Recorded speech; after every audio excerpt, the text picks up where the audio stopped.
So we're talking about, unfortunately, Israel, the ceasefire's over, and there's war again, and we're worried about the hostages and Israel and Jews all over. But Adar actually is the best month. It's a month of miracles. Nisan's also a month of miracles, but Adar is the month of hidden miracles. Nisan's the month of revealed miracles. We saw the 10 plagues. We left Israel. We saw the sea split. The whole thing about Purim and Adar is it's all hidden. Like word Esther means hidden. You can't see it, but it's Hashem puts everybody in the right place at the right time for things to work out. And so if Adar is a very miraculous month, hidden miracles are happening even as we speak. But the star sign of Adar is Pisces, fish. And fish don't have eyelids, they don't close their eyes. And that's why it's linked to Hashem. It's a metaphor that Hashem also never closes his eyes. His eyes are always open. We might not see what he's doing. We might not see the miracles that he's doing. So we need to take heart from from Purim. We're still in Purim mode this month. That just because we can't see the miracles doesn't mean it's not happening. Just we can't see in a revealed way that we're being taken care of. We are being taken care of. And, a reminder that the whole Purim story didn't happen in one day. It was over 9 years. And so often people forget that. It was a whole series of events over 9 years that led to the culmination. And that always gives me encouragement that this is going on for a long time. But actually the Middle East is changing. I'm not commenting on politics, but things are happening that we don't know.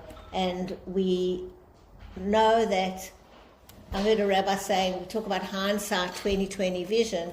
He was saying the Jewish history is our hindsight. We always come through it. We always win. We always defeat the enemy. And Purim reminds us from that. Egypt reminds us of that. So with Purim as well, the whole idea is that it took a while. It wasn't always a pleasant time. But Hashem set everything up so that there wasn't a genocide. But more than that Esther's son Darius went on to rebuild the second temple. So that's our perfect hindsight. We take faith from things we have seen many, many, many times in our history. Doesn't mean we don't go through difficult times, but we will prevail, we are prevailing, and we need to stay strong in our faith. The exciting part is we don't know how it's going to unfold. I always used to tell my kids when they were little, I said, let it unfold. It's going to unfold, and you never know how often. You just don't know that beepers are going to go off, or Syria's, you just don't know. And that's, Edith Eger says, what's next? Like, there's an excitement, and we actually can't predict when the sea's going to split and how it's going to be. But what we do know for certainty is Hashem's eyes are open, he is looking after us, things are happening. And our job is to stay strong in our faith that it is going to happen. Because our positivity and our doing mitzvahs, every tefillin that's laid, every time we say Tehillim, is actually affecting the outcome. We make a difference, and that's why we need to continue. And the other thing that I heard the other day, which reminded me, I'd mentioned this here a while ago, and I can't remember the context. Oh yes, I don't know if any of you watched it. One of the Zionist organizations on Monday night had a webinar, and they had people talking about trauma. I don't normally watch at night, I'm normally quite tired, but I wanted to watch it. So they had a woman who works with trauma. She's a psychologist and was working in Storot. She actually gave up her private practice and went to work there. Mish, can I ask you to move? And then I can be in my vision, even a little bit down. Yeah, do you mind? Thanks. I like to see you. No, I can see you, but Mish, no, I can see you, that's fine, thank you. Sorry, if you don't mind, I don't want to feel that and so she was talking about, she actually spoke second. The first person was a doctor, and he was speaking about the physical conditions that the hostages live through. Things like darkness. They did two things. Either they were in darkness for days and months on end, or permanent light. Things like that. They would eat in front of them, beat them up, all kinds of very cruel things. And so he was talking about the physical, and then she was speaking about what she spoke about, all the injuries, which we are actually talking about now when we read these parts about Natan Sharansky and other people. How the different psychological injuries. And she was talking about how with trauma, how a big part of healing, so she had the same message that I always have, and I was very relieved. We will be fine, and most people will come through this. And she didn't say it, but the implication is we can't be careful of saying that poor people, they're never going to come through it. It's hard, but they will come through it. They're getting all the support they need. But again, as Jews, we know we don't hold, we've got generational trauma and what's going to happen to us. We're not victims. We get on with life. We work through our trauma. We carry some of it, but it doesn't stop us living life to the full. And she was saying that they will be fine. We know, I've told you all bananas, statistics of about 12 to 15% will have permanent trauma, but most people, 85% of people come through it, and they're providing the services. But so the second thing she said, which was really important, and again, just to remind you, is in Israel there are really good results because of the support of the family and the community, that the soldiers come home to love. They don't come like after the Vietnam War to be spat on and criticized. They come home to love.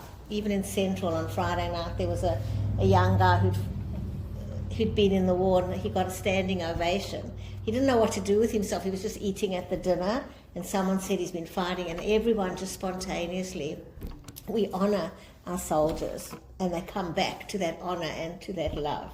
And that's a big part of healing. The Americans in Vietnam were fighting, not as mercenaries, but for somebody else. It was almost, well, it wasn't irrelevant, but it was almost irrelevant. This is all that. Yeah. But that's why they stopped conscripting in America after Vietnam, because the people didn't want to go and fight for their country. But the other thing that she said, which I'd also heard before, but it was good to remind, she said, while we have to stay strong, she was saying the family members, you know, one talks about needing recovery, the actual hostages, but everybody, so she was talking about circles. So there's the inner circle, the immediate people, then there's the family, then there's the extended family. Then she said there's Israel, and then there's all the Jews. We're all affected in the circle of what's going through, what's happening in the trauma. But she was saying what keeps families strong is for their family.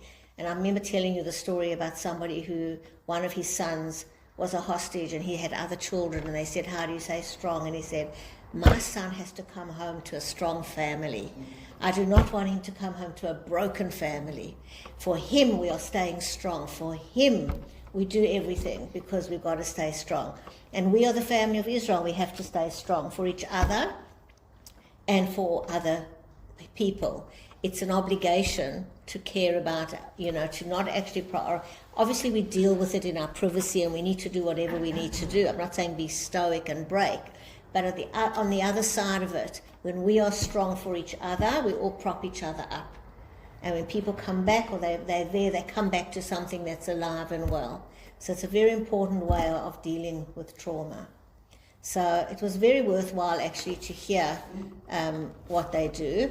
And she does actually quite analytic work, which is also interesting. It's very long-term work. It's not sort of quick oxygen therapy, which I'm not knocking. They become like forerunners in oxygen therapy. They've shown that people, they go into this kind of vestibule and they have very intense oxygen, and it helps the brain heal from trauma. So Israel, fortunately or unfortunately, is the forefront of trauma work, but she does old school psychodynamic work, which is long and slow, but it's the relationship that heals. Relationships heal. Our brains heal when you have a loving other who gives you space and time and a safe place to deal with what's very painful. You're not on that journey on your own. And so we need to do that for each other as well. We're all traumatized in different ways. And if someone needs us, if we can in that moment be there for them, and then another time they might be there for us. So at the UIA breakfast on Sunday, Alicia Lebon spoke, the Iranian lawyer, who's just the most remarkable woman. And the one thing that she said, like, really sticks with me. She said how when she got to know Jewish people, and the more time that she spent with Jewish people, the one thing that she noticed is how incredible it is that Jewish people worldwide care for each other and care so deeply for people that they don't know. Yeah. She said there is no other nation in the world Yeah. that cares as much as the Jewish people for each other. Yeah. Yeah, that's beautiful. Yeah, we say Am Echad. Am Echad, yeah, that's true. We are one nation. It's not really exciting. It's actually saying to what you said. I really don't know how to deal with it. Yeah. There are organisations and then existing organisations that want to help out with second generation after the Holocaust people who are going through trauma. And I take huge offence to that. In fact, someone wanted to advertise something, Jewish Care wanted to advertise something that they're doing for that, and I just didn't post it. Yeah. I've got the prerogative not to post it. Yeah. How dare we try and cash in? Yeah. I know those who are kids on survivors, yeah, we've been affected in some way, but why are they trying to politicise it and monetise it? Yeah. And encourage people who are thinking a little bit that they should be more Because this is why I always talk about Gabar Mata, and that there's a movement of trauma. There's this whole worldview that we're always traumatized. That the generation, you can be 7th generation trauma now, a victim. It's not a Jewish way of thinking, but it's been now made into $1 billion industry in the world of psychology and other worlds, that you can hold on to your trauma, but you don't want to do that. You want to work through it. You want to learn how to manage it, and you want to get on with life, and that's what we learn from this.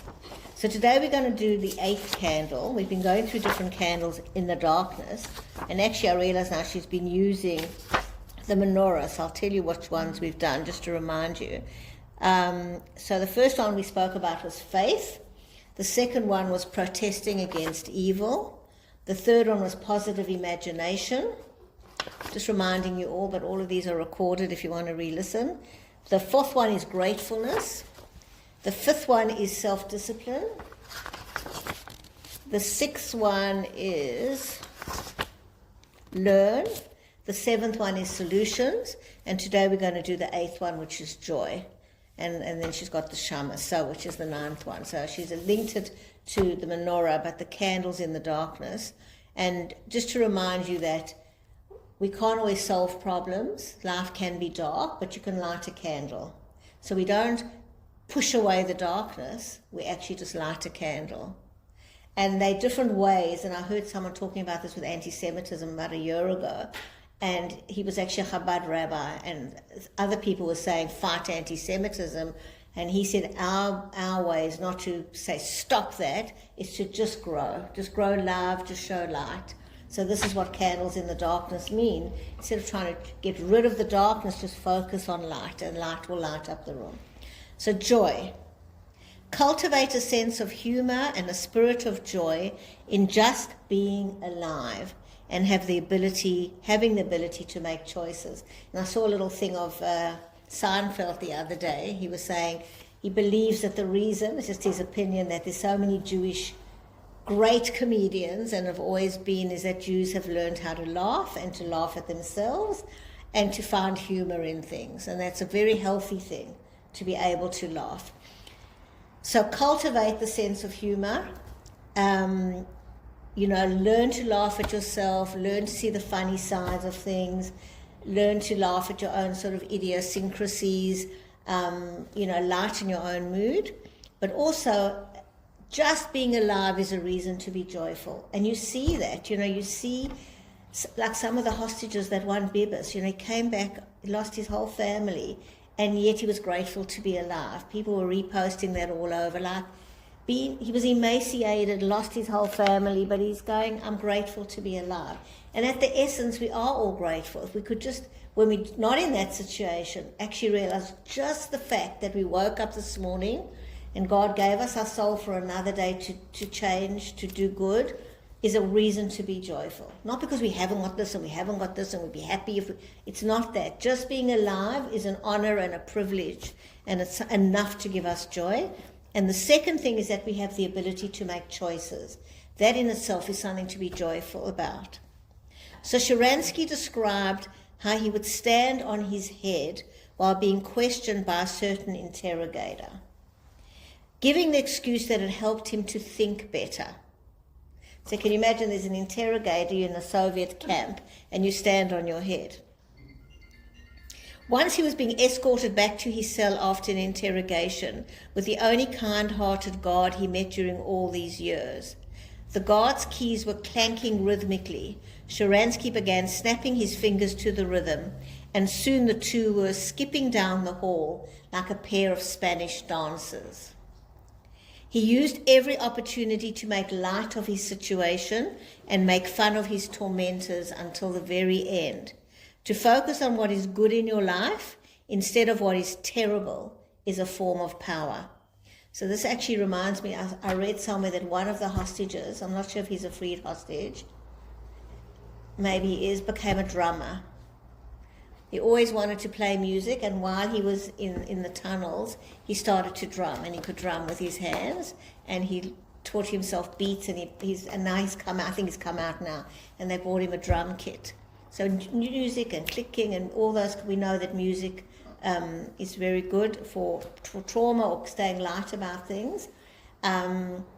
She also, actually this is not related to this, but I wanted to share this, was very powerful, the psychologist that spoke.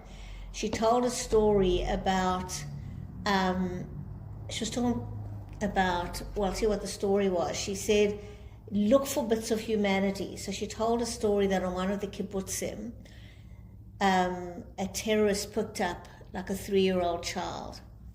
And the mother went screaming and started saying, mother, daughter, ima bat, ima bat, ima bat. And she doesn't know what happened, but he gave her back her child. And, you know, she said there are these stories that there are, and then she told a story of her. She could relate because she's a child of Holocaust survivors. And her grandfather told the story of how he was on the border trying to escape and a Nazi caught him. And the Nazi took a minute and then just turned his back and let him cross the border.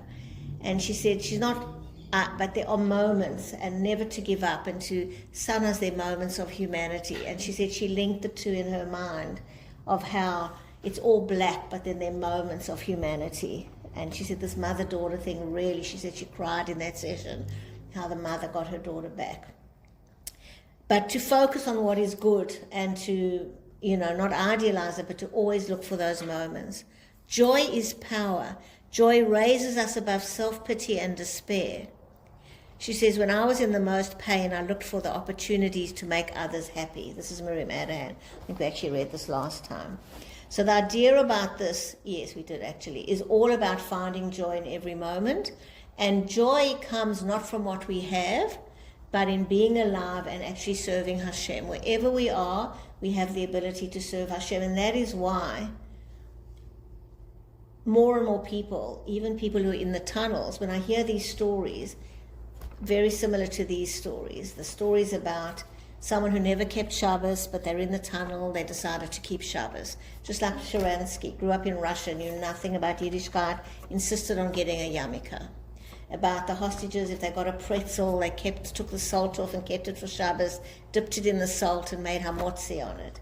Because these things keep you strong. These mitzvahs really are all we have, is our connection to Hashem and reminding us of who we are. But there's joy in doing the mitzvahs, and I never really understood it, you know, in the real way. You know, as you learn more, suddenly it really clicks.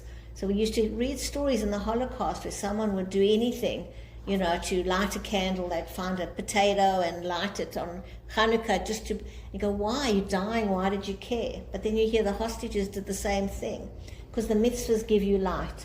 And so we have this opportunity here to engage in life, and life for a Jew is serving Hashem, doing mitzvahs and connecting. That is enough to give you joy. Okay, so we'll go on to the shamas. The final one is love.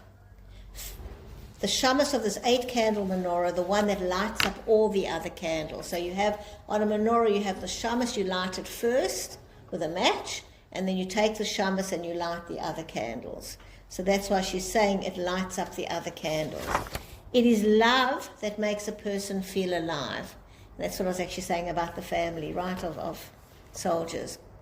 Love of God love of self and of one's fellow man. So when you love, you come alive.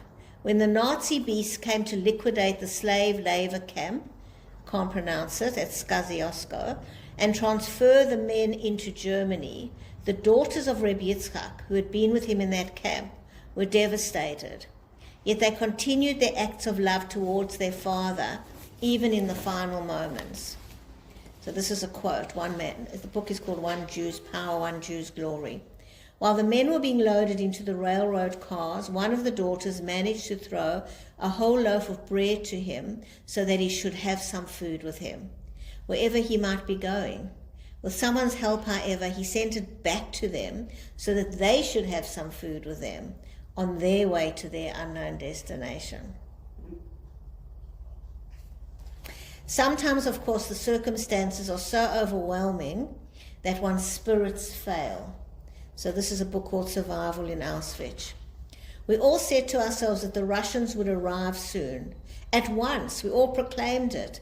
But at bottom, nobody believed it, because one loses the habit of hoping in the lager, and even of believing in one's own reason.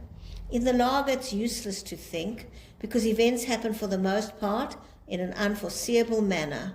And if it is harmful, because it keeps alive a sensitivity which is a source of pain, and which some providential natural law dulls when suffering passes a certain limit. And this is what happens. After a while, you become habituated. The pain, you just become habituated to it. And in fact, again, back to this thing I heard the other night, she said something, and then she said, I hope you don't find that triggering. And someone else on the panel said, no, that was okay. And she said, look, we're already habituated. 2 years ago, people, you would have been triggered. We're not even being triggered when we hear these stories. So this is what that is saying. Like joy, fear and pain itself, even hope can be tiring. We lay in a world of death and phantoms. The world of bestial degradation had been carried to its conclusion by the Germans in defeat. I began to share these feelings with a friend, and by sharing, my sense of humanity returned. And that is the power of love and sharing, that the minute we have someone to share with, we start coming alive. Remember what I said last time about a friend is someone who knows your song, and when you forget it, they remind you of it. It's that idea, when someone listens to your song, listens to what you have to say, it brings you alive. And that is why giving people time is so important. Why making time, going out of your way for people, doesn't have to be about money, doesn't have to be anything fancy, just making time to talk to people. Even if they annoy you, often those are the ones that need it the most. When Sharansky was denied male privileges, he sent loving messages to his family members, if only telepathically. He went on hunger strikes and risked his life to get a few letters through to them and to show solidarity with other prisoners whose treatment was excessively harsh, even though that meant being deprived of letters from home and visits from family members and more weeks in a freezing punishment cell. So he was looking out for other prisoners, even though it meant his punishments got worse. And this is an amazing thing. They said the same thing about Shlomo Carlebach. He had a heart condition. When he was in hospital, he always had his guitar. And as sick as he was, he would go to the other patients and sing to them and cheer them up. He made his focus about them.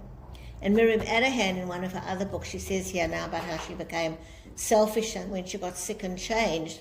She says one of the things she did is when she felt bad, she would think of someone who needs a visit.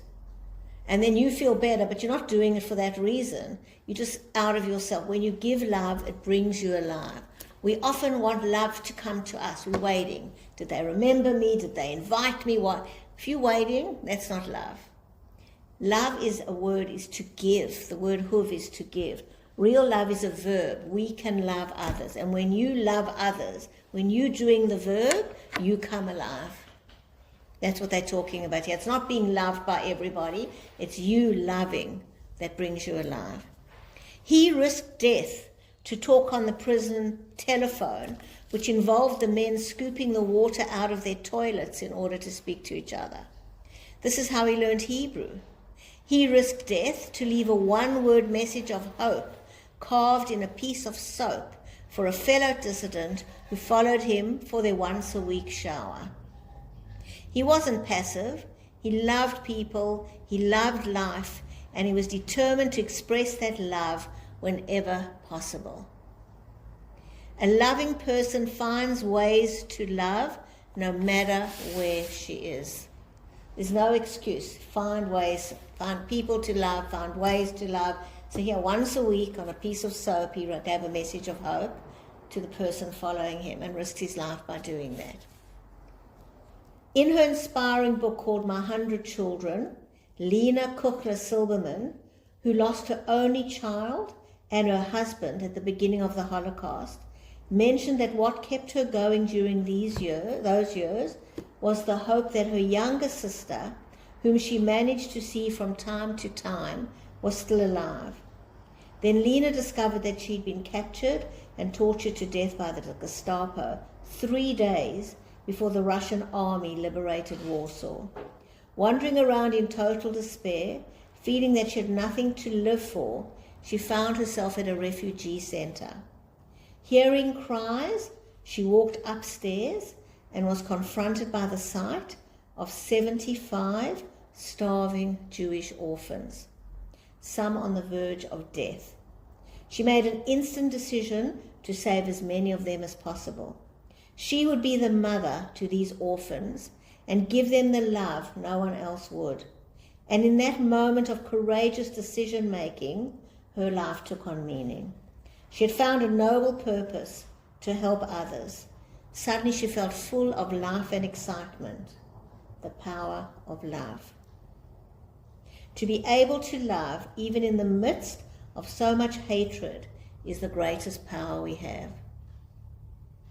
And I don't know if you saw a clip on Sky News last night. These 2 Irish girls spat at a Jewish guy. Did you see that clip? It's revolting. Young girls swearing, disgusting, because he's Jewish. And he kept saying, I love you. I love you. Thank you. I love you. I thought, that's a Jew. He didn't spit back. He didn't hit, didn't go to the police. He said, I love you. Just a little tip. You can hardly hear him because people are focusing on them. But that's a Jew. And we can always find ways to love. And, you know, these are examples of giving. And so when people give, and be very careful of this, because I hear it a lot, often people give and then they talk about it afterwards. I gave so much and I never got a gift back, or I did that for them and they forget the appreciate. Don't give, don't love for that. If you want to help people, do it with a full heart. It's between you and Hashem, and expect nothing back. You're doing it to bring yourself alive, which isn't really selfish. It's just we need to love. And as I say, if you notice yourself going, I'm not inviting them again because, or they didn't do it, or I heard recently someone was involved in a community thing and then they were upset with something. Do you know what we did for them for all those years? No one owes you anything. It's nice you did it. Just own that. So be very careful of that. Just love freely and openly.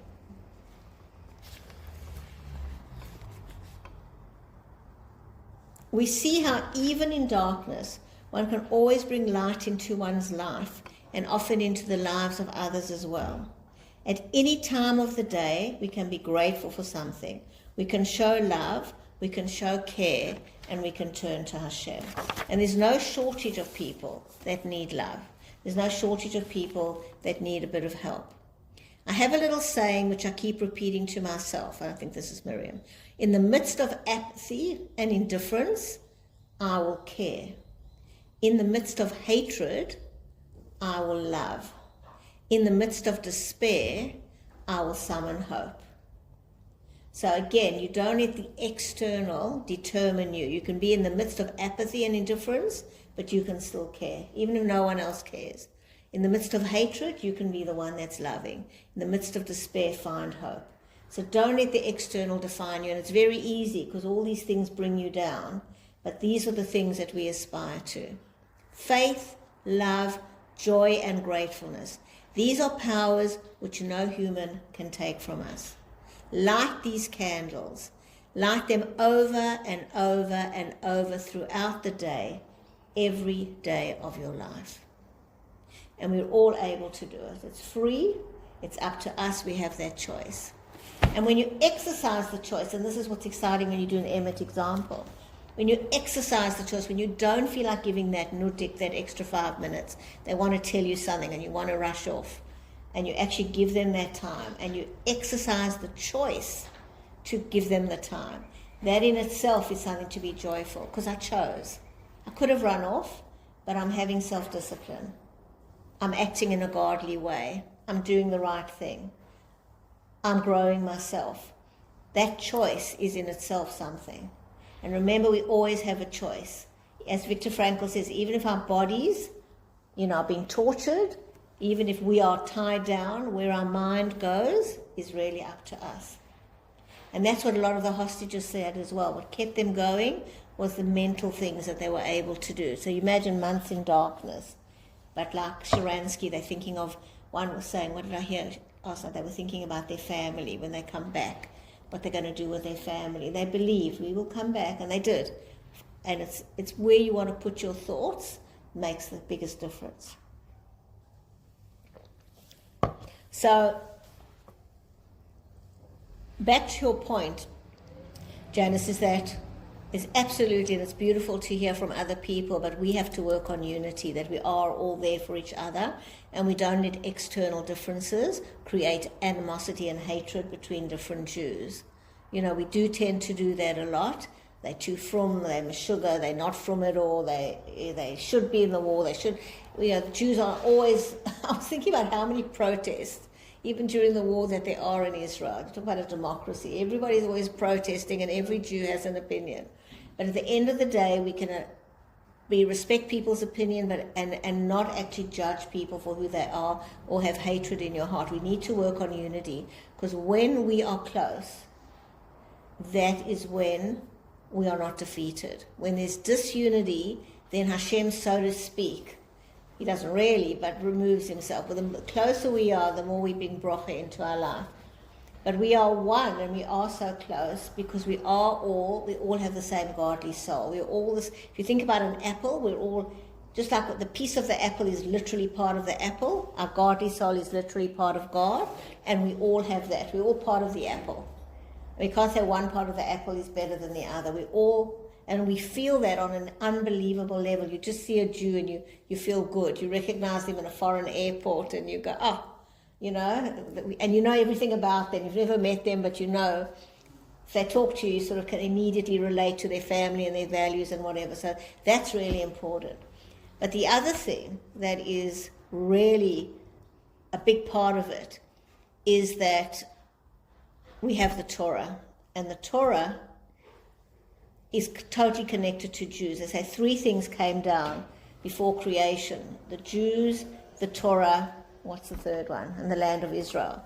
And we're all intrinsically created in a very, very, connected in a very, very deep way. And when the temple was destroyed for the second time, what Shimon Bar Yochai, I'm not sure, I'll say Shimon Bar Yochai asked for was Beitar and some sages. And they then wrote down the oral tradition. And they understood that the Torah, whether we have a temple or not, the physical building, the Torah has been a big part of what keeps us together. So there's an expression, and so I heard one of the hostages' mothers say, more than I kept Shabbos, Shabbos kept me. There is an expression, more than the Jews keep Shabbos, Shabbos keeps the Jews. So I hear it all the time from the most irreligious people, not that any Jew's really irreligious, but they go, Friday night, every week, they wish me good Shabbos, and they're having a Friday night to them. Friday night dinner is Shabbos. They're conscious. Every Jew knows it's Shabbos, and will teach their kids Friday night is family time. Shabbos keeps the Jews more than we keep Shabbos. The built-in wisdom of the Torah and the mitzvahs are also part of it, because these are actually obligations. Loving your fellow as yourself is a Torah obligation. It's built in. Do not hate someone in your heart. Look after the orphan. Look after the widow. We have 613 mitzvahs of how to behave. And whether we like it or not, it's in our DNA and we pass it down to our children. There's a right way and a wrong way, and it's a mitzvah. It's a mitzvah to be kind. It's a mitzvah to love. All these things. And so having these mitzvahs also is an education. We have been educated and Rabbi Jonathan Sachs says until the 1800s, there was no education except if you were the elite amongst the non-Jews, the noblemen. There was no education, but Jews have always educated their kids. There was always a cheder, and boys always learned how to read and write, girls not always so much, and had to do their bar mitzvah. But there was always around the Shabbos table an education, be a mensch. Because the most irreligious home will tell their kids, be a mensch, and we all know what it means to be a mensch. So these are important things that we live by, and it's part of what we absolutely know. And where the mitzvah part comes in the sense that, I think I once explained this in this context, and I don't know if it's halakhically correct, but I relate it with saying that things that are hard for us, Hashem makes mitzvahs, and things that are not so hard, He doesn't. So, for example, the example that's given is if, God forbid, you lose a child or a spouse, you only have 1 month of mourning. But if you lose a parent, it's 11 months. And the explanation that I was given was that, because actually, let's say, God forbid, someone loses a child, you don't need to be told to mourn. You will naturally, but with parents often, especially aging parents, you might not feel like it, right? Or you're angry with them or whatever. So often there are mitzvahs that are hard to do, and some of the things where you think, why isn't it a mitzvah? Because intuitively you're going to do that. And the mitzvah is that time where you don't feel like being loving. You just don't. You don't like that person, or you don't feel like being giving, or you want to prioritize. And then at the back of your head is, but it's the right thing to do. It's a mitzvah to do. So I heard a joke. Rabbi Jacobson was saying that, Winston Churchill was a wordsmith, and he was actually a journalist first. Did you know that he was a journalist? I forgot. He was a journalist in South Africa, actually. Someone was telling me the other day. And then he fled when the Boer War started. He went back to England. So he was actually a journalist first. And so he used to sleep when there was a particular member of Parliament used to talk. He would doze off in the Parliament. And this guy one day said to him, "Winston, must you sleep when I speak?" And Winston Churchill said, "I mustn't, but it's purely my choice." But so when it comes to a mitzvah, we must, whether we feel like it or not, and that's the test of your character, is we do the right thing sometimes when we don't really feel like it. Judaism isn't the spontaneous thing, if I feel like being kind, I will, and it makes me feel good. It's be kind when you don't feel like it. That's when it takes you over the line. It's be not judgmental to other Jews, even though you really think they're disgusting. Right? You have to work on yourself. That's what mitzvahs is. They refine you. They refine you. Because it's easy to do things you like. It's like when people entertain, and they're doing it because they like to be a hostess. It is a mitzvah, but you're doing it because it's what you like. But when you entertain people and you're hospitable to people that need a place, and you don't really particularly want them, then that's really a mitzvah. You know they've got nowhere else to go for a Pesach Seder, so you invite them. But that's the mitzvah. You invite your friends, it's nice. You're having a good time, you are doing the mitzvah. It's a whole different thing when you do it with a consciousness, with a mindfulness of how to be in the world. And not to let anybody sit alone for the Seder. Not to let anybody not have things. And I actually want to just, I don't know why I'm on this topic, but Purim as well, they talk about when Esther instituted Shalach Mona, sending gifts of food and giving charity. Because the whole idea of arousing Hashem's compassion, but it's also physical, concrete ways, think about other people. And again, people often send Shalach Monas to their best friend who doesn't need it. They're living in a magnificent home, it's very sweet, they get their apple juice. Think about those people. Devorah Markovitz sent out 120 Shalach Monases this year. Families who do not have food in Sydney. They need your apple and your apple juice. They need, give one to your friend, but really think about where you want to put it, because there are people. And then also, Matonos Levionim, it means give charity for the poor, so you're thinking about other people. The same thing's going to happen for Pesach. All the shuls will ask you to give, and there are different ways of giving. There are people who don't have a lot of money for Pesach, and who really struggle to buy matzahs and grape juice and basics. So give generously for people now. Literally, we're talking about food. We're talking about basics that people in Sydney are really struggling with. and more people because of cost of living. This is not an election talk, but people are really struggling. And so, I personally supportive of Markovitz because she is hands-on giving directly to people, but I'm sure the others, all the shuls will send you letters.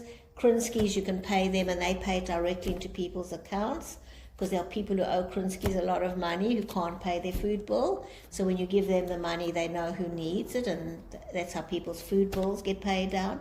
So just be aware, in Sydney, Australia, in the eastern suburbs, there are a lot of Jews who are struggling, and have a great Pesach, but think about other people as well. Spread it around, even if you have to buy one less ice cream, just however you do it. But this consciousness, these are mitzvahs. This is how we show love. And then let it go. Don't want anything back. Just do the right thing. And you will become alive. Your life, every minute becomes meaningful because you are living the life of Torah. You're connecting to your soul and to your godly purpose. So we finished the candles. Next time we'll go on to a new chapter. What do you do